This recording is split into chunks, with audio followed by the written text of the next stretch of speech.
What's up, guys? It is Gilan Gork here, and I'm so excited that you've decided to tune into my live, whether you are tuning in right now with me live, and in which case, please go ahead and send me a chat and let's connect, or maybe you are watching this, after the fact, which is probably more likely the case because I know that so many people tune in once these lives are over. But if you do tune in before or after, please do let me know who you are. Let me know where in the world you're tuning from, and I would love to connect and chat.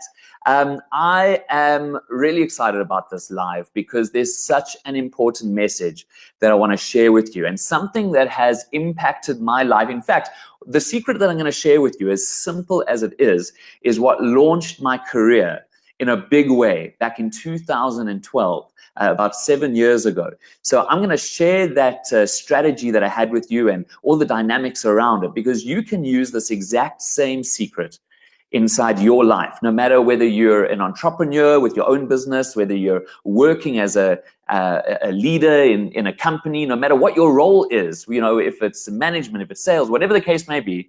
What I'm going to share with you is going to help you to take your business, your career, your income, your results to the next level, because that's what it did for me, and I'm really passionate about it. In fact, if you look at every successful person in the world, you will find that there is one common denominator. There's one thing that all of them either had or tapped into to be able to get these high performance results, these high level results and success. So, if you think of literally anyone, I bet that you'll be able to identify this. But to kind of explain this to you, let me let you in on a little bit of my own story as well. So it was about 2011. And I had just come out of a 3-year relationship. It was quite a hard breakup for me.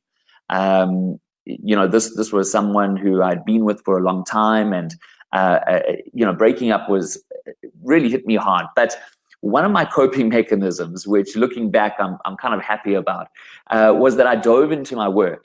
You get different personality types, and I'm kind of an overachiever in some ways.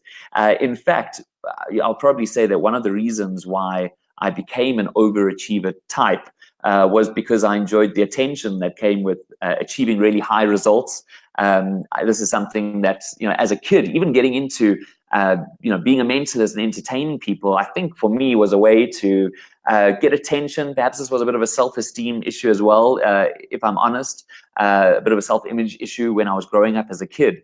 So I don't know if you can relate in your life. We all have our strategies, right? To feel loved, to feel like we're getting attention. And so at that point in my life where I had this breakup, I felt like there was a lack of love in my life. And my coping mechanism was, if I get stuck into my work, if I achieve in a big way, then I felt like I was going to kind of get some of that love back. I know that it sounds a bit messed up. That's not really a healthy way to look at love and attention and everything, but that's kind of where my head and my heart was at. So at that time, I thought to myself, I want to be famous. Looking back at it now, it's a bit of a silly goal. Also, some people say you got to be careful what you wish for. But at that point in my life, it really seemed to be something really big that I wanted to achieve. I wanted to be known. I wanted to make a lot of money doing that as well, and to be respected in my field. But the problem was that I had very little leverage. I didn't have much of a name or a brand for myself. I didn't have much influence with people. I didn't have much money to really invest in myself. I was, I had various different business projects and so on, and I was getting by, but it's not like I had a ton of money to invest in anything. And so for a long time, I just felt stuck. I was like on a treadmill, I was on a hamster wheel, and I felt like everything had just kind of plateaued, and I wasn't sure how I was going to reach this dream. So I got this idea in my head. I thought to myself, if I could run some theater shows. So I'd put together this full evening theater mentalist show. If I could get into theaters and then promote it on radio, TV, and newspapers and so on, that would help build my brand, and that would help me to get known, and hopefully also attract some bigger companies who would want to hire me, because that's really where I saw the money being at. But the problem was I felt so stuck for so long because I really had no resources to make any of this a reality. And then one day I woke up and I realized to myself that I was trying to go at this completely alone. And what I realized is that the lone wolf never achieves anything significant. If you're trying to do something all by yourself, chances are you're going to start hitting a glass ceiling. And that's where I was. I had hit that ceiling until one day I realized, why am I trying to do all of this all by myself? To do anything big, I looked around me, all the most successful people, they had people who were helping them. And I thought, I need to get some people to help me. So I thought about who would I need to make this possible? So the first thing I did was I realized I needed to leverage off other people's reputations just to get some traction. So I managed to convince someone who I had met through the networks. I had met this guy who was the ex-editor of a gossip magazine. And I heard that he had just literally resigned. So I contacted him and I managed to convince him to open up his little black book of celebrity names. And together we created some great content. He contacted these local celebrities. It was the likes of Mark Pilgrim, Danny Kaye. There was ex-Miss South Africa's. I would go to their homes and present these crazy mentalist feats on them. We would record everything. We would put it online. And just by doing that, I kind of leveraged off his influence, his relationships with them, through the power of association, create a little bit of influence and association myself. And with that, I then went to different theaters, and I thought, for me to have a theater show, I need to be able to persuade these theaters to actually give me time in their schedule, because they would have these productions lined up like a year in advance.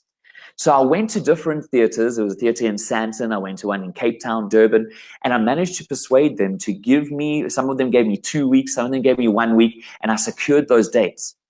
And then I remember waking up one day and I thought to myself, oh my God, I've put down these deposits, money that I had to borrow for these theaters. And now there were thousands, collectively, thousands of seats that I needed to fill. And I had no way, I didn't have a big advertising spend. I didn't have a marketing budget or any of that stuff. I realized I needed to get a PR company to work with me. So at that point, I couldn't, afford a PR retainer. So I managed to sell a big PR company on the idea that they would promote me in a big way to radio, TV, newspapers, magazines. We would fill up the theaters and I would give them some of that money, and then they'll be able to manage exclusively any corporate bookings that came after that for a period of time. And I managed to sell them on that idea. And so they created this media frenzy. I mean, just in the space of a year alone in 2012, I was on over 10 primetime television shows, including the likes of Carte Blanche, which will make sense to a lot of my South African viewers. I was on over 20 radio stations and in over 30 newspaper and magazines that published features and articles and interviews with me. And the result was we had sold out shows all over the country. I was on all of that media. My brand was lifted. And then, of course, I had lots of companies, corporates, people who came to my shows, saw me and said, we got to get you in for our conferences, our year-end events, our gala dinners. And so I actually became the highest paid person in my field in the country. And all of that because of all of these people who I managed to influence, to buy into my vision and to help me. So what do you think the common denominator is? If you had to look just at my story, what I explained to you, how I launched my career in 2012, what do you think that ingredient was, that that golden thread through that entire chain of events? Well, I'll give you a clue. It starts with an I and ends with influence. It's influence, right? I had to create positive influence with everyone around me for them to buy into my strategy. So this is the thing, right? When it comes to influence, it's really about being able to, in a positive way, get the buy-in, support, and agreement of other people. And if you consider your role in business, no matter what industry, no matter what your function is in a company, you'd be able to take it to the next level if you're able to influence the people around you. In other words, if you're able to influence people, you'd be able to lead better. You'd be able to sell, negotiate. You'd be able to form stronger relationships. And not only with your colleagues, but with customers, with your team, even with if you're working in a job, even with your bosses, right? Influence 360-degree influence is the most powerful thing for anyone's business, for anyone's career. So you can tell why I'm really excited about this. And all that I want to say to you is you can learn how to influence. No matter who you are, no matter what your level of influence is 100% a learnable and teachable skill. And that's why today I travel in over 30 countries now, teaching people how to create transformational influence so that they can influence themselves to operate at higher levels of high performance and to be able to positively influence and transform the people around them. So I recommend, if you haven't done already, I'll put a link with this video in the comments where you'll be able to join my Facebook group. And in that group, every single day, I'm putting out lessons, ideas, quotes, anything that's going to help you to create more transformational influence so that you can obviously take yourself, your team, people around you, and your entire life to the next level. So at the end of the day, think of it like this. Most people, they live life as if we live in this magical world that has this magical vacuum that just kind of sucks you up to success. And it's very easy to forget that actually the route to success, so from where you are now to where you want to be, there's actually a bridge that takes you there. And that bridge is made of other people. It's other people who will carry you across that bridge. They actually form the bridge themselves. And so the more positively you're able to influence people to be part of that bridge, obviously the stronger that bridge will be, the faster you can cross and the further you can go. So start influencing today, and I look forward to walking that journey with you. Join my group. Let me know your thoughts in the comments if you have any ideas or anything to add to this conversation, and I look forward to engaging with you further. Watch out for my Facebook Lives because I'm going to be doing them every single week, so I look forward to connecting on the next one as well. Ciao for now.